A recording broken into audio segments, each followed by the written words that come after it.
Aircraft mishaps and crashes seem to be dominating headlines lately. There was another tragedy yesterday when a small plane crashed in upstate New York. All 6 presumed dead.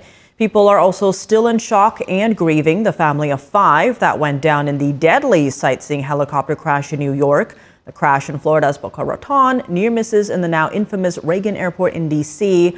What's going on? Here with us now, Jay Ratliff, aviation analyst, and commercial airplane pilot Jayson. Thank you both so much for being here. Now, Jay, incidents like these are very high profile. They raise concerns, but statistics show flying is still quite safe. So what is going on here? Is there an increase in deadly accidents and near misses, or is it just that the public is more attuned to it? I think it's certainly that the public is more attuned to it. And keep in mind, you have to go back to February of 2012, the Colgan Air crash in Buffalo. We went from then until the DC crash without a major airline accident here in the United States. That is, as far as air miles, 13 trillion air miles flown without the death of a passenger due to a crash. Now, let's never forget that we did lose a passenger on a Southwest flight over Pennsylvania when there was an engine failure. But when you talk about 13 trillion miles between accidents, that's 28 million trips to the sun and back. So it's a significant number. And when you go that distance without really having an aviation disaster, which is, again, very rare, and then you have a situation where we had the DC crash, then we had that Philadelphia crash of the medical flight, and then you had the crash in Alaska just days later that claimed 10 more lives. It's all of a sudden now any aviation news is going to be front and center.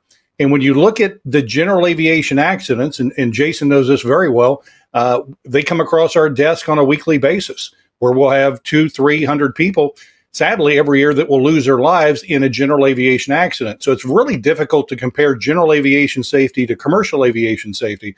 But if the question is commercial aviation still as safe as it has ever been, the answer to that to me is a resounding yes.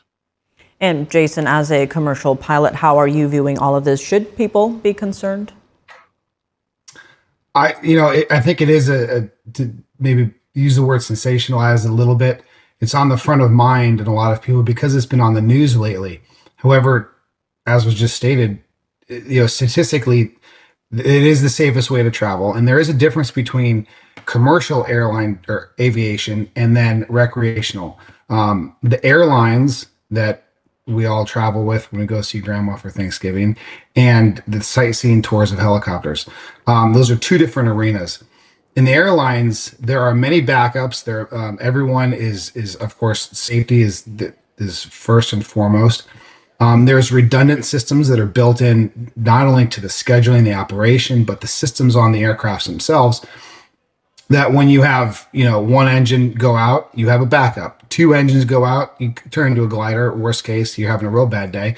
But there are backups. In general aviation, there's less of that, mainly because the aircraft that are flying are less complex.